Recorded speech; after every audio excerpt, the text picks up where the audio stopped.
What's up, everybody? Happy Friday to you. I hope that your week has been fantastic and amazing. Welcome back to another episode of the Pickleball Recovery and Performance Podcast. This is episode 9, Pickleball Rules That Give You an Edge, plus 2026 rules that you seriously need to know. Before we jump in today on today's podcast, guys, I want to thank you all for sharing the feeds last Monday. And last Friday. Those podcasts were amazing, and we have the metrics in the back, and we love to see it expand and grow. We are trying to bring good and simplified information in the pickleball space, anything pertaining to recovery and performance. And remember this too, guys. This is just not a podcast that someone had a pertaining interest in pickleball and just started. We are in the community. We are in the community for the community. So anything and topics that we decide to come up with or even use, if you email us something you may want to learn or listen to, just know it comes from our own boots on the ground in the pickleball space. We play pickleball. We love pickleball.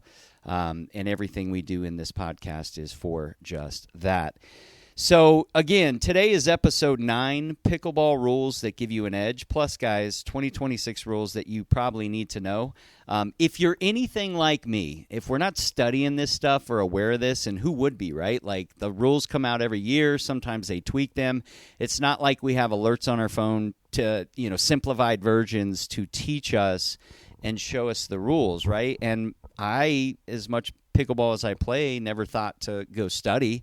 So I actually learn in a awkward situation while I'm in play, right? Like I might do something and then Barbara over on the left there in Wisconsin will say, hey, nope, that's a new rule. You can't do that. So I thought it was important to do a quick and easy podcast on this perspective. But also, as the title states, it does give you an edge. There might be points made on the other side in a game. You may be almost winning, but then you're not almost winning because they hit some balls that points. And if you didn't know if those were rules where the points wouldn't count or not, you might have lost that game for a lack of knowledge. So that is another reason why I think this is very important.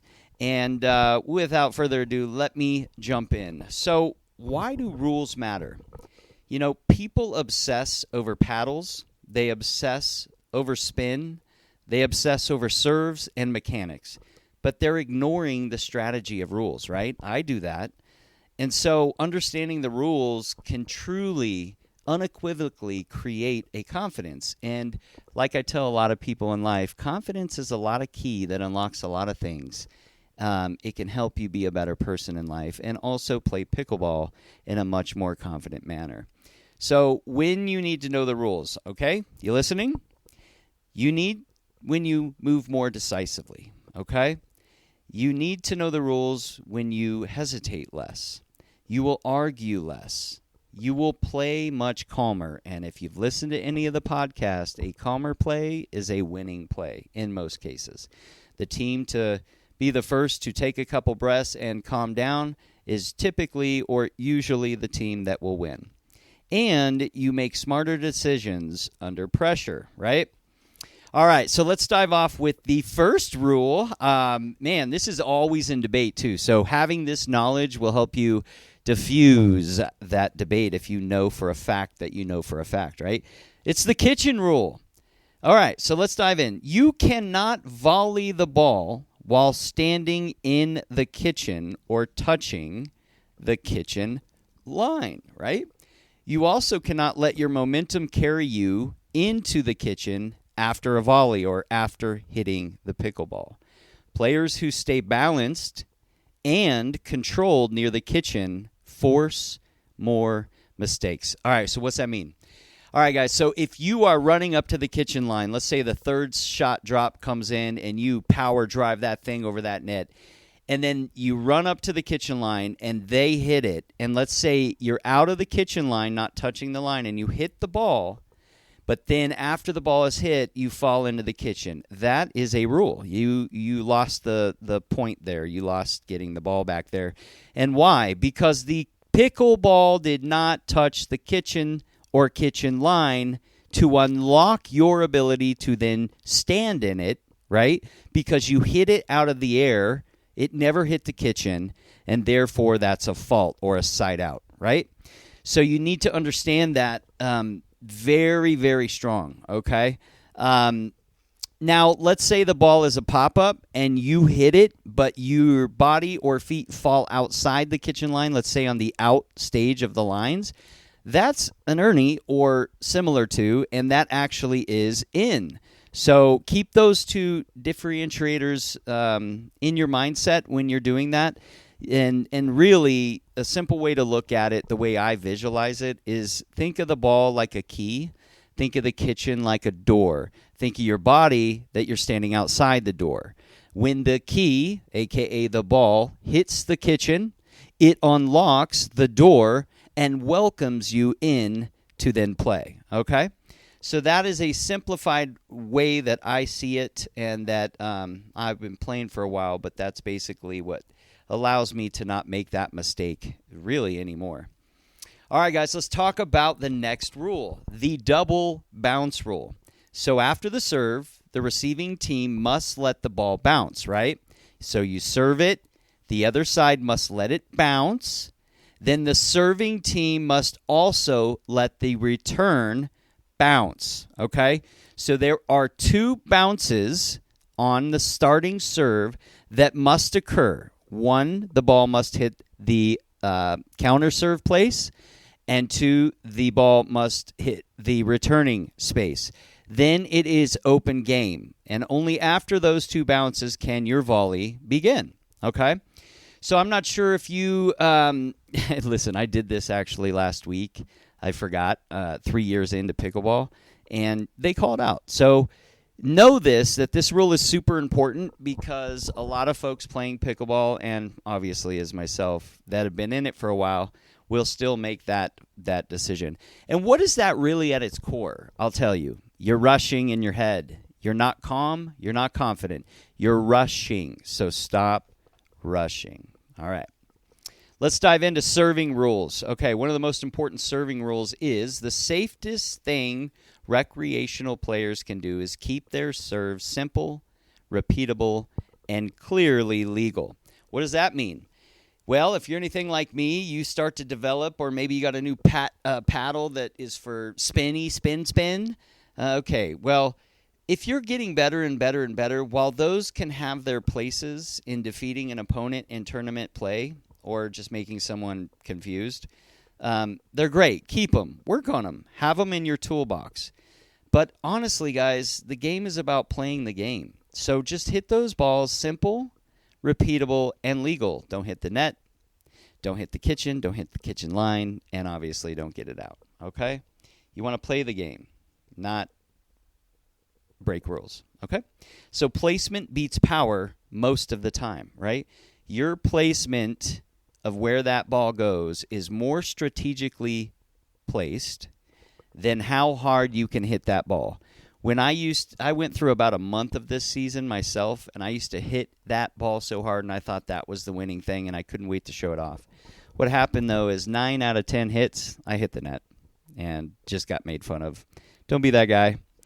And also, a deep, consistent serve will create more pressure than a risky serve that misses.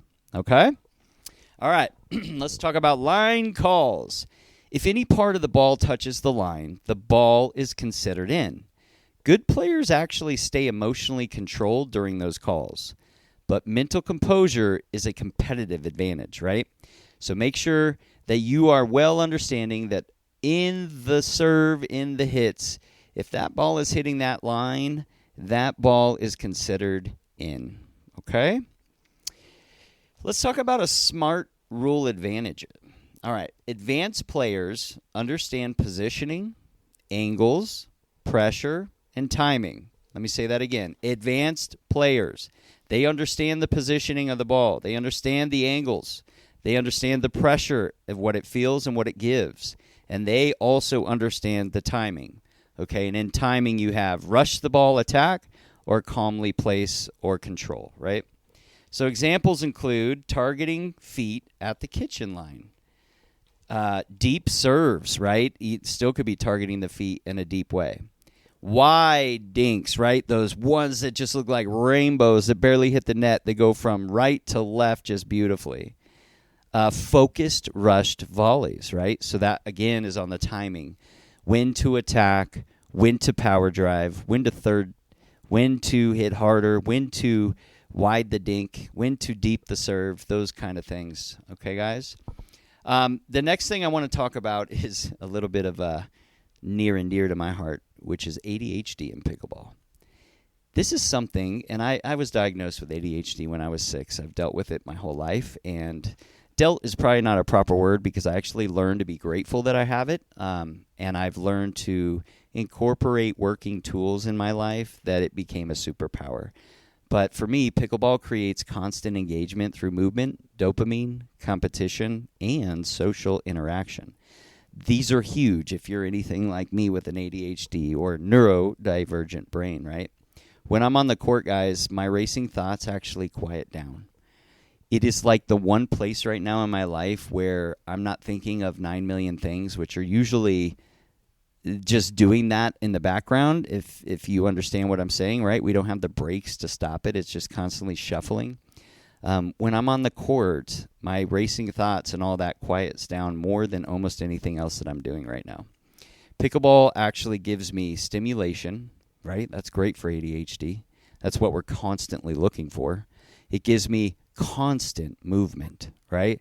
There's no time to just not sit. It gives me constant focus. It structures my brain to ignite a new focus structure. It gives me structure in general. It gives me structure where I need to be standing, how I need to hold my paddle, albeit long on the court or short by the kitchen, or left side or right side, or backswing, or line drives, right? It just constantly gives me that stimulation. And actually, guys, I wanted to tell you about something.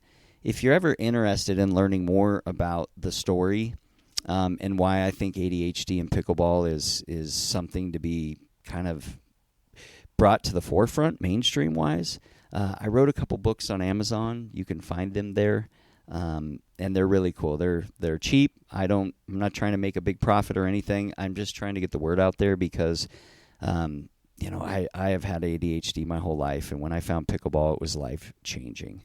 Now, I have a lot of tools I've incorporated into my life for that to use it as a superpower, but I still struggle with a lot of the things that everyone else struggles with. I just maintain it better and learn to pivot. But pickleball is a massive, massive thing, all right, that has helped my ADHD in general. So I just want to recap, guys, basically make sure you know a few of the rules. And like I said, you can pick up the rule ADHD book on Amazon if you want. Actually dive in much deeper. But rules matter because it makes you more decisive. You hesitate less. You'll argue less. You will play calmer. And you will make smarter decisions under pressure. And that's, that last one is key to me. Making those calm, smarter decisions when you're under pressure. You may play people that are not as good as you and you don't feel pressure, but actually you don't play as well. Then you play people that are super challenging and it creates pressure if you weren't prepared, right? So rules matter in that situation. Remember the kitchen rule, guys. Think of that ball as a key. Think of the kitchen as the door and you as the body that wants to go in the door. You can't go in that door unless the key unlocks the door. So that ball must bounce in the kitchen, and you are welcome to then go in there. Some of the exceptions are an Ernie. If the ball is a pop fly and you want to bash that sucker down and make a point, if you can remember to do that, that's kind of elite status stuff. But you can smash that ball if your body is over the kitchen. You hit it in the air, but your body then falls outside of the kitchen. That is absolutely okay. Okay? And then also talking about the double bounce rule, the ball after a serve must hit once on the other side and then back on the other side before it is open for volley. And then also remember that recreational players can do this. They keep simple on their serve. They want it simple, repeatable, and legal. Stop hitting the net. Stop showing off. Stop trying to test out your new, $1 million boomstick. It's fun, and it's great, and it has its place, guys. But if you're wanting to win games and get better, then you need to practice on a simple, repeatable, and clearly legal serve. Placement will beat power most of the time, and a deep, consistent serve creates more pressure on the other opponents than a risky serve that misses. Okay? Line calls, if the ball touches any part of the lines, the ball is considered in, not a side out.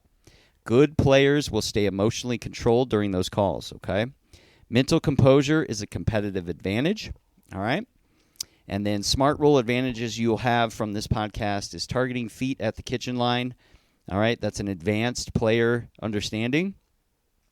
And then also deep serves, wide dinks, and forcing rushed volleys. You can force your opponent to rush a volley, guys. That's huge when you reach that level. So in closing, I just want to, give you a real edge in pickleball going into 2026, or at least finishing the year out. And do not focus on mechanics, guys. Learn the rules, understand your positioning, stay patient, control your emotions, and use strategy. All right? So that's it today for episode 9. Thank you for listening to episode 9, the Pickleball Recovery and Performance Podcast, brought to you by Paddle Pro Recovery. Also remember, if you want to try our organic plant-based pain relief balm, specifically designed by pickleball players for pickleball players to keep you on the court, add 4 more hours, or if you want to get that extra game but typically couldn't because your calf or knee or tennis elbow hurts, you can use our product, and it's going to assist in not only making that better, but it's going to assist in the recovery stage. We formulated this using no chemicals. It takes your pain away in reduction in about 5 to 10 minutes. Then it works for many hours transdermally to reduce the inflammation causing the pain. This is not a Band-Aid. We did not create this product so you would repeat and make us rich. We don't care if the product lasts 4 months, which it typically lasts 3 to 4 months for $34.95. We actually want people to recover and be better versions of themselves, both on the court and off the court. And don't forget, if you go to Paddle Pro Balm, BALM.com right now and just enter your email, we will not spam you. That unlocks a 25% off first-time order discount plus free shipping. And so you can go to paddleprobalm.com. Link will be in the bio and description of this podcast. And get your product today. And please do leave reviews if you can. It helps us reach others with actual quality product in a world and sea an ocean of horrible, disclaimed, misclaimed products. We thank you guys so much for listening to the podcast. Again, I ask you to share the feeds, share them with friends and family in pickleball. Check out the books on Amazon. Check out the website and our story behind all this. Together, we can reach more, heal more, play better, and it's together that we were put on this earth to become better people. So let's help and serve others and help each other, guys. I hope that you have a wonderful weekend ahead. Always remember to love the one you're with, and thank you for choosing to listen to our podcast. See ya.